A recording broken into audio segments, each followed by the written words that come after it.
nuevamente.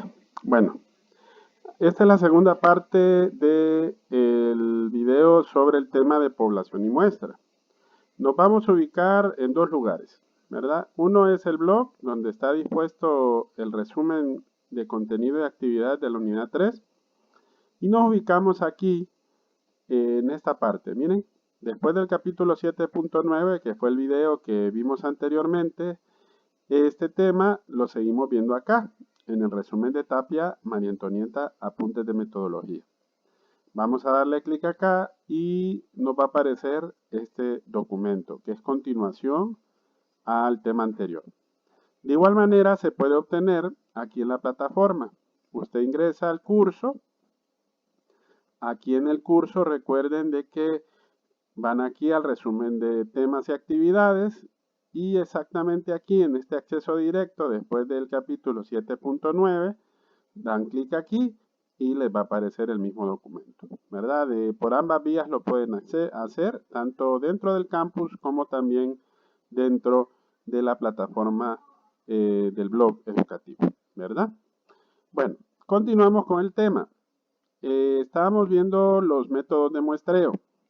Pero antes de ver los métodos de muestreo y de continuar con ellos, es importante que también analicemos cuáles deben de ser las cualidades de una buena muestra. ¿Ok?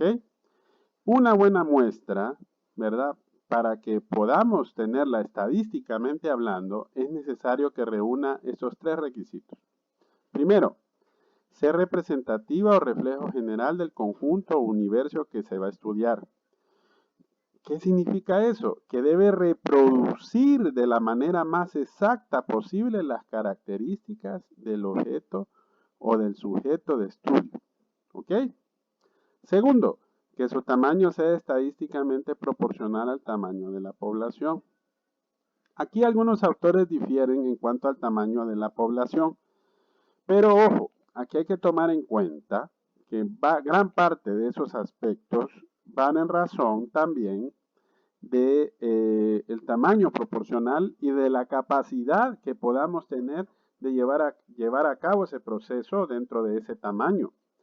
Vaya, por ejemplo, si quisiéramos definir, vaya, una situación problemática y que estableciéramos comunidades de muestreo a toda la población de Honduras, aproximadamente somos 8.5 millones, casi 9 millones creo yo, ¿verdad? Actualmente.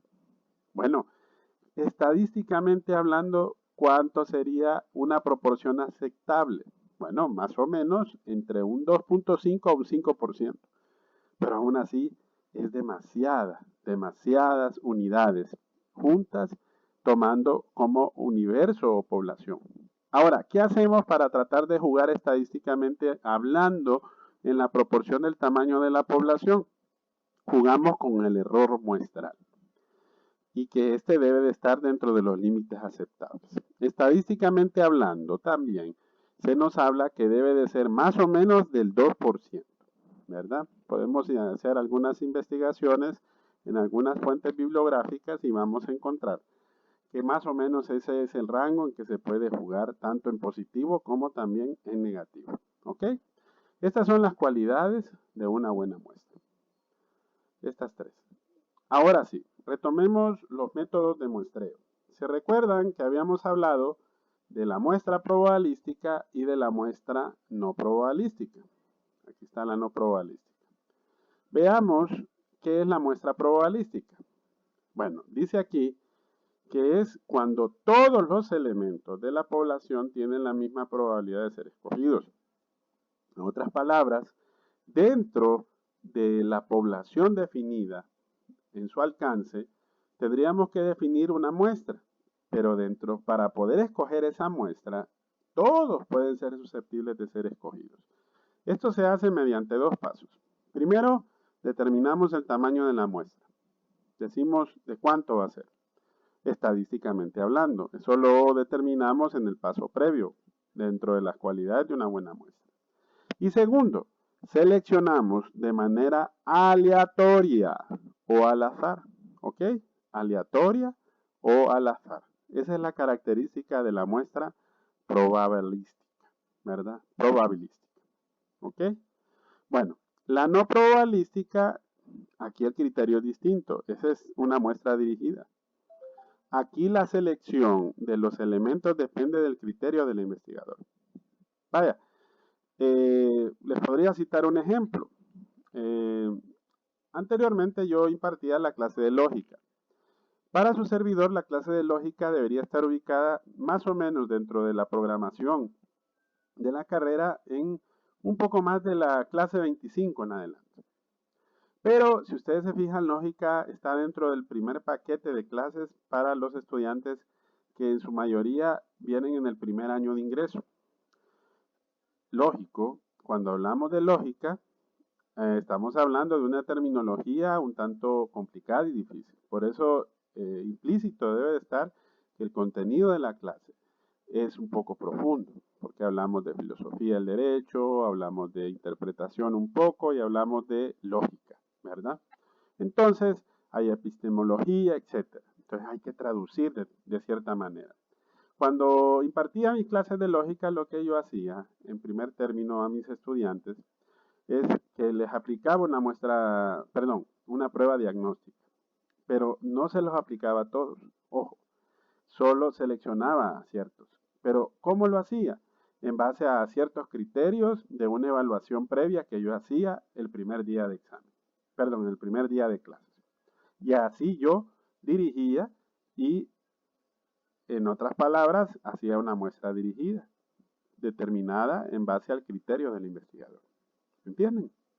Ahora, pregunta de examen. ¿Cuál será la diferencia entre la muestra probabilística y la no probabilística? Esto radica en esta parte última que está en negro. Miren, en la muestra probabilística los resultados son generalizables a la población. ¿Por qué decimos que son generalizables a la población? Porque la característica principal de la muestra probabilística es que cualquiera de los elementos o de las unidades o de lo que hablamos dentro del universo pueden ser susceptibles de ser escogidos. Por eso es generalizable a la población. La muestra no probabilística no. Aquí los resultados son generalizables a la muestra en sí. ¿Por qué? Porque como nosotros previamente escogimos la muestra y no son susceptibles en la población de ser escogidos todos, entonces estamos hablando que los resultados de la no probabilística son generalizables, pero a la muestra, porque depende de a quienes ha escogido el investigador como unidades de estudio, ¿ok? Y no son generalizables a la población, por lo mismo, porque recuerden que no escogimos una muestra de forma aleatoria. No le escogimos una muestra, o no definimos, perdón, ese es el término correcto, dentro de la población a cualquiera. No, sino que dependió del criterio del investigador. Ahí entonces la diferencia entre la probabilística y la no probabilística. Ok, ahora miremos algunos ejemplos de cada una. Veamos las primeras tres de la probabilística. La primera es la muestra aleatoria simple. Como su nombre lo indica, es una muestra donde se escoge al azar todos los elementos que se componen. Generalmente, cuando aplicamos la aleatoria simple, lo hacemos a partir de listas.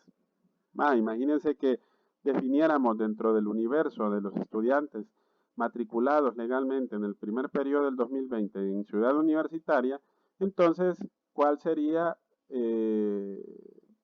la lista para aplicar la muestra aleatoria simple? Pues sería la lista que proporciona el Departamento de Registro. Después tenemos la muestra estratificada. Aquí implica el uso deliberado de submuestras para cada estrato o categoría que es importante en la población. Aquí hay una situación. Para poder escoger nosotros la muestra, es necesario dividirlo en grupos. A eso es que le llamamos estratos. Ahora, esos grupos siempre deben de ser escogidos al azar. Esa es la característica para poder nosotros determinar a quienes vamos a escoger como muestra. Y dentro de cada uno de esos Dentro de esas categorías, de igual manera, cada unidad va a ser escogida al azar. Y por último tenemos la muestra por racimo, que es muy parecida a la anterior, pero la diferencia es que en la anterior hablamos de estratos o categorías. Aquí no, aquí son conjuntos. Y esos conjuntos no deben de tener una característica propia. En la anterior sí debe de tener una característica que de repente sobresalga en cada una de las, en cada uno de las unidades de la población. Aquí no. Aquí lo que hacemos, primero, seleccionamos los racimos, que son los conjuntos. Y segundo, dentro de cada racimo, entonces seleccionamos a los sujetos que van a ser medidos. Pero ojo, siempre dentro de lo que es el azar, aleatorio. Bueno, de ahí tenemos esta parte que es la muestra no probabilística. Aquí vamos a hablar de dos, de los 4 que están establecidos en el video anterior, ¿se acuerdan? De los primeros hablamos de 3, de los 6 establecidos. Aquí vamos a hablar de 4, vamos a hablar de 2 de los 4 que están establecidos. ¿Ok? Bueno, la primera es por cuotas o proporcionales y la segunda es la intencionada. La que es por cuotas, aquí lo que consiste es establecer cuotas. Las cuotas son subconjuntos, pero son a su vez categorías del universo. ¿Ok? Son categorías del universo. Que estas categorías son algo así como réplicas del universo. Pero de igual manera queda a disposición del investigador la selección de las unidades de muestra. ¿Ok? Esa es la muestra por cuotas o proporcionales. Y la muestra intencionada, que es la que más se caracteriza, es la que más caracteriza a la muestra no probabilística, Aquí, este tipo de muestra exige cierto conocimiento del universo. ¿Y qué es lo que hace el investigador? Bueno, que él escoge intencionalmente a las unidades de estudio.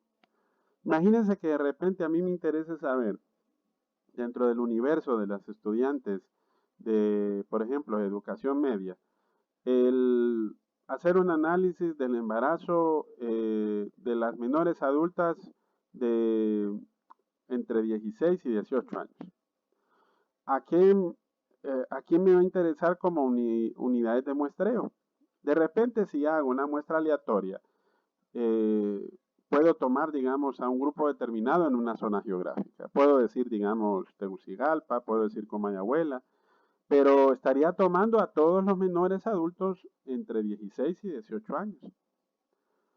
Pero, ¿por qué no mejor escoger intencionalmente a las menores que en este caso han padecido el problema en sí, o que les ha surgido la situación que se está analizando como problema dentro de la investigación?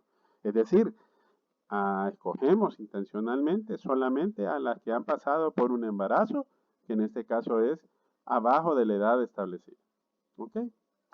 O bueno, este es el tema. Hasta aquí llegaríamos con lo que es el universo y la población.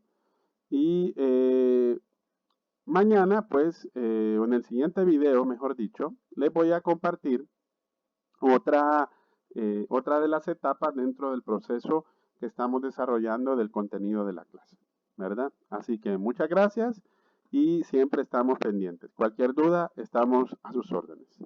Hasta pronto. Bendecida tarde.